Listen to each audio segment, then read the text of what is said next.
देखिए, अब हमें चींटियां समझाएंगी, चींटियां बताएंगी कि वेदों की रचना उस परमपिता परमात्मा ने कैसे की।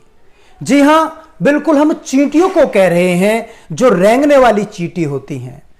जय हिंद, नमस्ते, जय श्री राम, वंदे मातरम, भारत माता की जय, राम राम जी। देखिए, विषय की तरफ आगे बढ़ने से पहले मैं आपको एक छोटी सी कहानी सुनाना चाहूंगा और विषय को समझने के बाद में फिर एक चींटियों की कहानी से समझने का प्रयास करेंगे उस विषय को।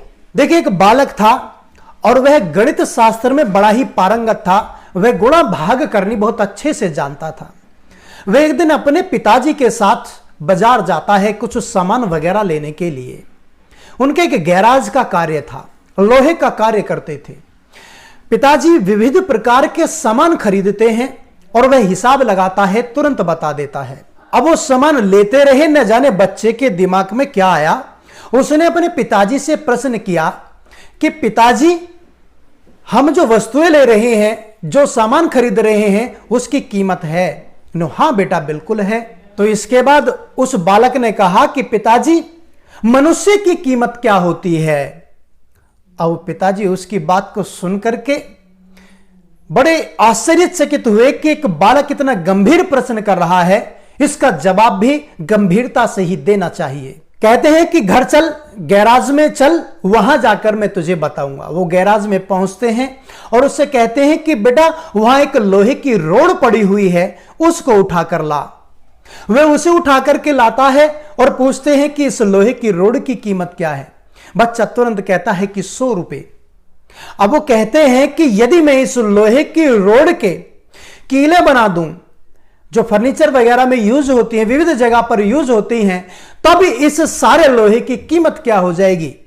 वह गुणा भाग करता है और कहता है कि 1000 रुपए, कि 100 से बढ़कर के 1000 रुपए हो जाएगी। वह कहता है कि यदि मैं कीले ना बना करके इस लोहे की स्प्रिंगें बना दूं, जो घड़ी में घंटों में यूज होती हैं, तो उसकी कीमत क्या हो जाएगी? वह बोला कि वह तो बहुत अधिक हो जाएगी।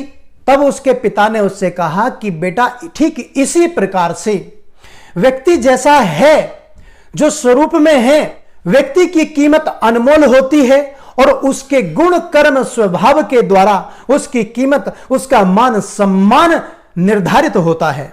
ठीक वैसी ही स्थिति आज हमारे सनातन धर्म की हो चुकी है। हमने अपने ज्ञान विज्ञान के महत्व को नहीं समझा, हमने अपने वेदों के महत्व को नहीं समझा। आज उसकी कीमत गिर चुकी है और जो जीवन का सार तत्व है, उसकी कीमत गिर जाने से आज मानव मात्र का नैतिक पतन भी हो रहा है। चलिए बढ़ते हैं विषय की तरफ कि क्या वेदों की रचना वाकई में ही उस परमपिता परमात्मा ने की थी, या वेद अपौरुषेय हैं, यानी कि उनको पुरुषों ने नहीं रचा, ईश्वर ने रचा है? देखिए, यह प्रश्न कि क्या वेद अपौरुषेय हैं कि उसको ईश्वर ने रचा है, यह अपने आप में हमेशा वर्तमान है और यह उतना ही प्राचीन है प्रश्न जितनी प्राचीनता मनुष्य की दुर्बुद्धि और मनुष्य की मूर्खता है। आजकल किताबी ज्ञान बहुत ज्यादा है, व्यवहार और संस्कृति बहुत कम है। ये पढ़े लिखे व्यक्तियों के पास में जैसे ही बात जाती है कि वेदों को ईश्वर ने रचा है, तो कुछ प्रश्न खड़े होते हैं कि अच्छा, वेदों को ईश्वर ने रचा है तो कहां रचा था? वो प्रतिलिपियां कहां हैं? कॉपी पेंसिल से रचा था या कोई और विधि थी? तो इसका उत्तर है कि उस परमपिता परमात्मा ने ज्ञान रूपी मस्तिष्क की भूमि में इन चारों वेदों को रचा।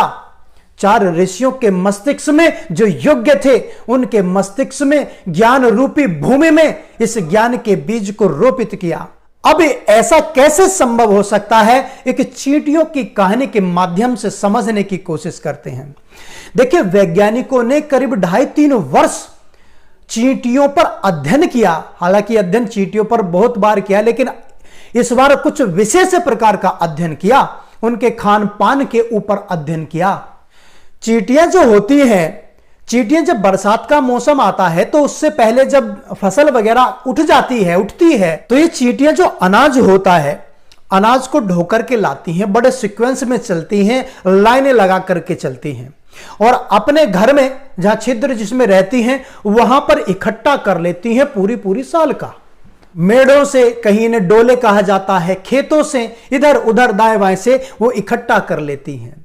यहां तक की कहानी सब ही जानते हैं। अब इससे आगे की कहानी सुनिए, बड़ी मर्म भरी है। चींटियां जो अनाज होता है, गेहूं के दाने, मक्का के दाने, बाजरे, ज्वार के दाने आदि इत्यादि को अपने बिलों में ले जाकर के, अपने घर में ले जाकर के दो हिस्सों में कर देती हैं। उनको दो भागों में काट करके अपने घर में रखती हैं। बाकायदा उनके वर्कर लगे हुए होते हैं, यानी कि इसी काम में कुछ लगे हुए होते हैं। कुछ लोग लेकर के आते हैं चींटियां, और उनको जो अंदर रहती हैं उनको काट काट करके दो हिस्सों में बांट करके रख देती हैं।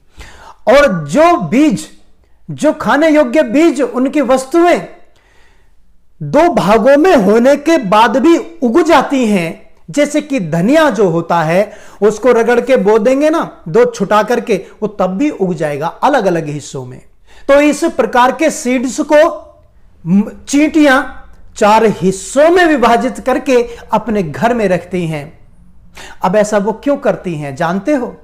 उनको मालूम होता है, उन्हें यह ज्ञान है, यह ज्ञान उनके अंदर मस्तिष्क में है कि यदि गेहूं या अन्न को दो भागों में नहीं काटा तो ये हमारी भूमि में जो ऊपर की सतह है उस पर उग आएंगे, ये उग जाएंगे, हमारे छिद्रों को बंद कर देंगे। और ऐसे ही जैसे धनिया आदि के सीड से हैं, इनको यदि 4 भागों में नहीं बांटा, 2 में ही बांटा, 2 में ही काटा तो भी उग जाएंगे। धनिया जैसे सीड्स को 4 भागों में, गेहूं आदि को 2 भागों में ही चींटी क्यों काटती है? अब इन चींटियों को समझाने के लिए हम नहीं गए थे, रीगल भारत की टीम नहीं गई थी, वामपंथी नहीं गए थे, ये पढ़े लिखे इतिहासकार नहीं गए थे, और ये पढ़े लिखे आज की युवा पीढ़ी नहीं गई थी जो विविध प्रकार के प्रश्न करती है। उस चींटियों के मस्तिष्क में यह ज्ञान किसने रोपित किया? ऐसे ही अन्य जीवों को समझो, जो मधुमक्खियां होती हैं उनकी अपनी एक राजनीतिक व्यवस्था होती है। शहद लाने वाली अलग होती हैं, बच्चों की देखरेख करने वाली अलग होती हैं, उसको बनाने वाली, जो पर मोम लगा करके उसको चिपकाती हैं, उसको बनाने वाली अलग होती हैं, और इनमें रानी होती हैं, राजा होते हैं, इनकी पूरी की पूरी राजनीतिक व्यवस्था होती है। इनके मस्तिष्क में यह ज्ञान किसने रोपित किया? उसी परमपिता परमात्मा ने, जिसने समस्त सृष्टि को रचा बसा है और धारण किया है। तो क्या मनुष्य के मस्तिष्क में उसने ज्ञान रोपित नहीं किए होंगे?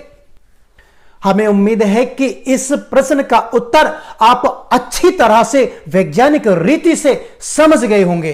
यदि आपको लगता है कि संदेश अच्छा है, मस्तिष्क में कुछ उतरा, तो वीडियो को लाइक जरूर करें, और चैनल पर आप नए हैं तो चैनल को सब्सक्राइब करें, और इस ज्ञान विज्ञान को अपने तक ही सीमित ना रखें, बांटते चलें, वीडियो को शेयर करें, और रीगल भारत की सपोर्ट करें। यदि आप सक्षम हैं तो रीगल भारत को ज्वाइन करें, रीगल भारत को सुपर थैंक्स आदि इत्यादि से प्रोत्साहित करें, उत्साह बढ़ाएं, ताकि हम अपनी सर्च को आगे बढ़ाएं और आपको ऐसे ही नॉलेज परोसते रहें। वीडियो देखने के लिए धन्यवाद। जय हिंद, राम राम जी।